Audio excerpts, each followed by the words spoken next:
નમસ્કાર, જીટીપીએલ અંજલી cable network પર આપ નિહાળી રહ્યા છો જામનગર એટ 9 ન્યૂઝ. જામનગર અને જિલ્લાભરમાં બનેલી ઘટનાઓ સમાચારના રૂપમાં. સમાચારો શરૂ કરતા પહેલા જોઈ લઈએ આજના મુખ્ય સમાચારો.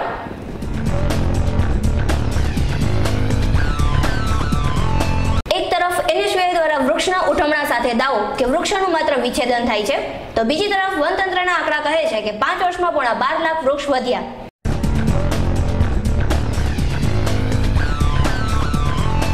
જામનગરમાં ખાનગી શાળાના શિક્ષિકાની આત્મહત્યા.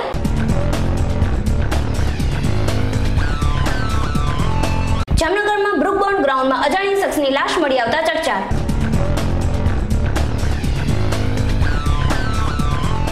વિગતવાર સમાચાર શરૂ કરતા પહેલા જોઈ લઈએ પોલીસ ચોપડે નોંધાયેલી ઘટનાઓ પોલીસ પોથીમાં.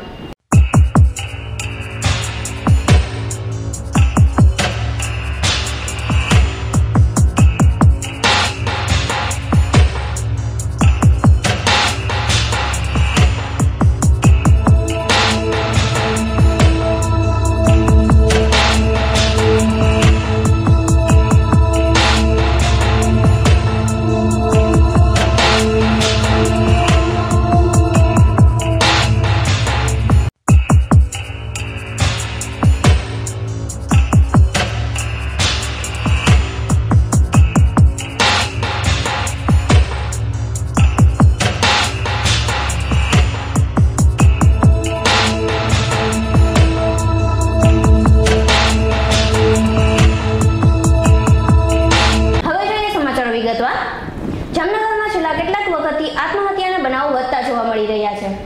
લાલવાડીના માણેકનગરમાં પ્રયોગ રેસિડેન્સીમાં રહેતા કિરણબેન જીતેન્દ્રભાઈ પંડ્યા નામના 37 વર્ષીય બ્રાહ્મણ મહિલા કે જે શિક્ષિકા પણ હતા, કોઈ અજાણ્યા કારણસર જિંદગીથી કંટાળી જઈ લખોટા તળાવમાં પડી જઈ જિંદગી ટૂંકાવી છે. આગળ તપાસ કરતા તેમની પાસેથી એક સુસાઇડ નોટ મળી આવી હતી, જેમાં તેમણે લખ્યું હતું કે તે જિંદગીથી કંટાળી જઈ આત્મહત્યા કરે છે. આ આત્મહત્યામાં કોઈ પણ બહારની વ્યક્તિ કે ઘરની કોઈ વ્યક્તિ જવાબદાર નથી.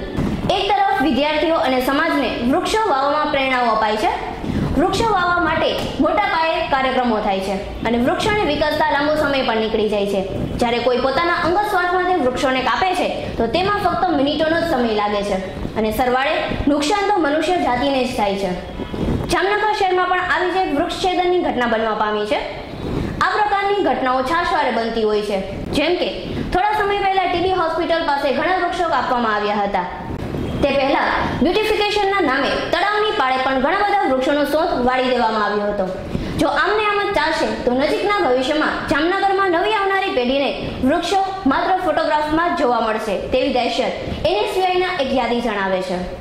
વૃક્ષછેદનનો આવો જ એક દુઃખદ બનાવ તારીખ 5મી ડિસેમ્બરના રોજ જામનગરના ડીકેવી સર્કલ પાસે આવેલ આરામ હોટલની બહાર જોવા મળ્યો હતો, જ્યાં વૃક્ષના ટ્રીમિંગના રૂપકડા નામ હેઠળ મોટા વૃક્ષો સદંતર કાપી નાખવામાં આવ્યા હતા.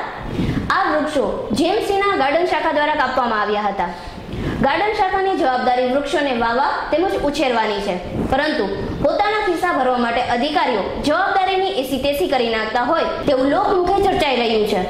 એનએસયુઆઈની યાદી વધુમાં એવું જણાવે છે કે આમાં ઘણા બધા અધિકારીઓની મિલીભગત હોવાની શક્યતા રહેલી છે, કારણ કે આવા બનાવો બન્યા પછી પણ જવાબદાર અધિકારીઓ સામે કોઈ પગલાં લેવાતા હોય તેવું જણાતું નથી. જેથી એનએસયુઆઈ તથા યુવક કોંગ્રેસ દ્વારા માંગણી કરાઈ છે કે જવાબદાર અધિકારીઓને સસ્પેન્ડ કરવા. જ્યારે ગાર્ડન શાખાના અધિકારીએ જે આ વૃક્ષછેદનનું કામ કરાવી રહ્યા હતા તેમની પાસે જરૂરી મંજૂરીના કાગળો મંગાવવામાં આવ્યા ત્યારે તે ઘટના સ્થળેથી એમ કહીને નીકળી ગયા કે હું કાગળો લઈને થોડી વારમાં આવું છું, પરંતુ તે કાગળો લઈ પાછા ના આવ્યા અને વધુમાં જણાવ્યું કે અમે આ કાગળો જાહેર જનતાને આપવા બંધાયેલા નથી. આ સમગ્ર ઘટનાને અનુલક્ષીને જામનગરની જનતાને વૃક્ષછેદન પ્રત્યે જાગૃતતા લાવવા અને વૃક્ષને એક સજીવ વ્યક્તિ તરીકે સમજે તે માટે ડીકેવી સર્કલ પાસે આ કપાયેલા વૃક્ષોનું ઉઠમણું રાખવામાં આવ્યું હતું.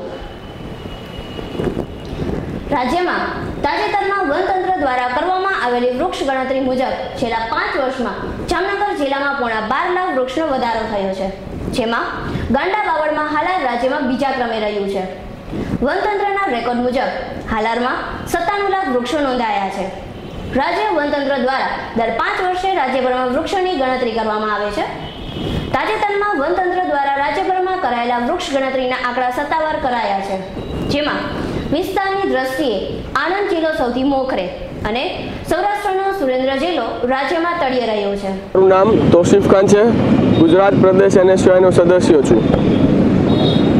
અત્યારના સમયમાં જે ગ્લોબલ વોર્મિંગનું પ્રમાણ વધી રહ્યું છે તેનાથી આપણે બધા પરિચિત છીએ, પણ તે કયા હિસાબે વધી રહ્યું છે તેની ખબર છે, છતાં પણ તેની આપણે કેર કરતા નથી।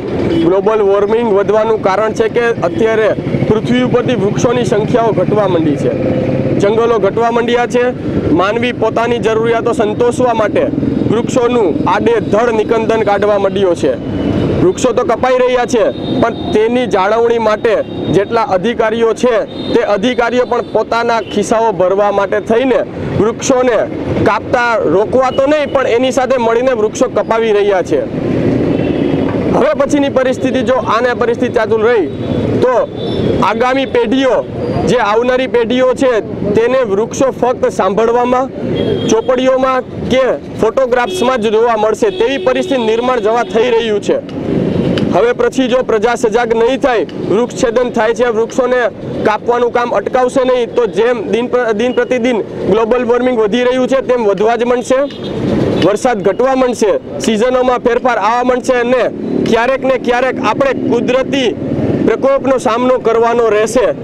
આમાંથી બધાએ શીખ લેવાની જરૂર છે અને ખાસ તો અધિકારીઓ, જેવા અધિકારીઓ, હું તમને એક દાખલો દઉં કે બ્યુટિફિકેશનના નામે થોડા સમય પહેલાં તળાવની પાળે ઝાડ કાપવામાં આવ્યા, પોલિટેકનિક કોલેજમાં ઝાડ કાપવામાં આવ્યા, ITI કોલેજમાં વૃક્ષો કાપવામાં આવ્યા અને જે ફાર્મસી કોલેજ TB હોસ્પિટલમાં બની ત્યાં પણ વૃક્ષો કાપવામાં આવ્યા। આટલી મોટી સંખ્યામાં વૃક્ષો કાપવામાં આવે છે।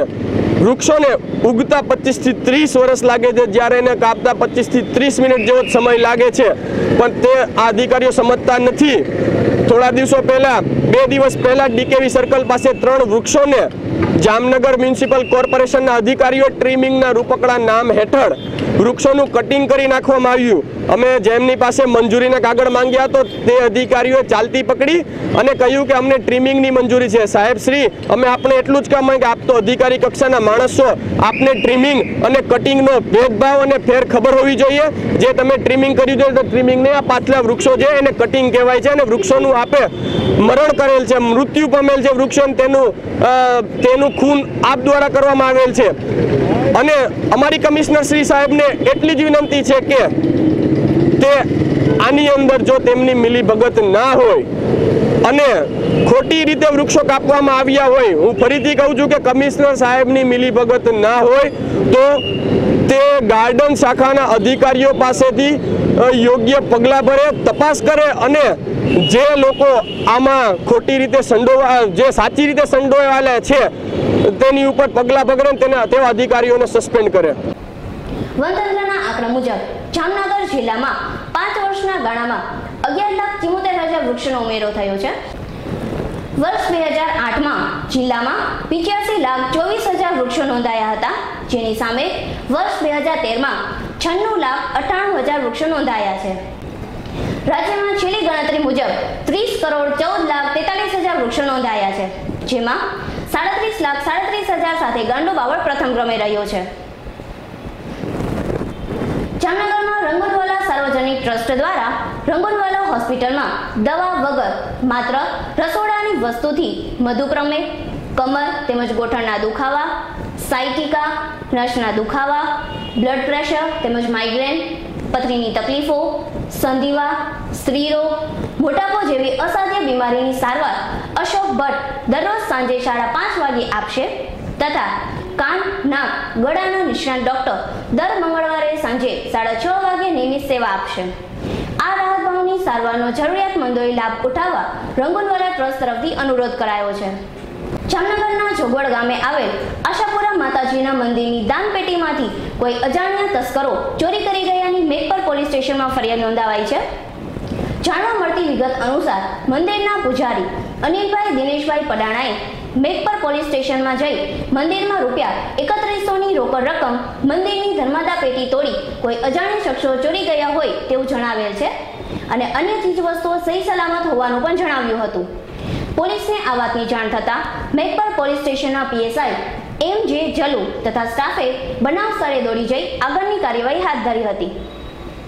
જામનગરમાં પટેલ કોલોની શેરી નંબર 11 પાસેથી પસાર થતા ગાંધીનગર રોડ પર બ્રુકબોર્ડની પાછળના ભાગે જ્યાં દર શનિવારે ગુજરી બજાર ભરાય છે ત્યાં 17 વર્ષના અજાણ્યા યુવાનની ઈજાગ્રસ્ત હાલતમાં લાશ મળી આવી છે, જેની જાણ પોલીસને થતાં પોલીસ તાબડતોડ ઘટના સ્થળે દોડી ગઈ હતી અને આ મૃતદેહ કોનો છે અને તેની હત્યા કરવામાં આવી છે કે કોઈ અકસ્માતમાં આ યુવાનનો ભોગ લેવાયો છે તે અંગે તપાસ શરૂ કરી હતી અને પોલીસે પંચનામું કરી આ લાશને પોસ્ટમોર્ટમ માટે મોકલી આપેલ છે।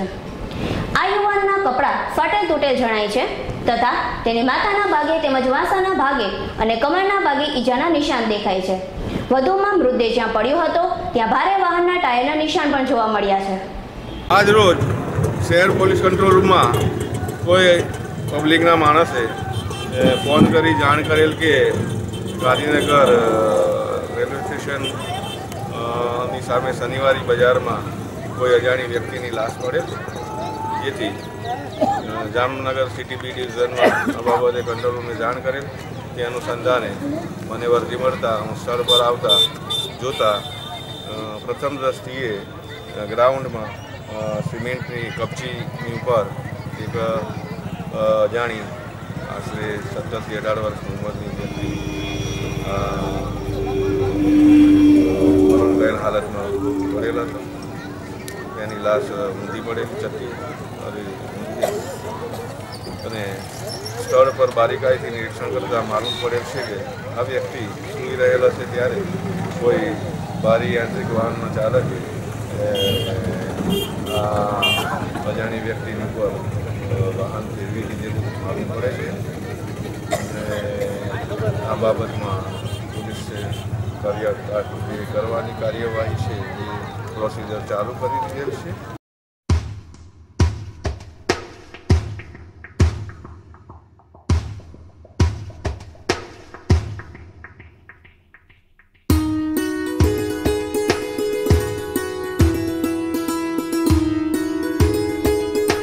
જામનગર એટ 9 ન્યૂઝમાં હવે લઈશું એક નાનકડો વિરામ।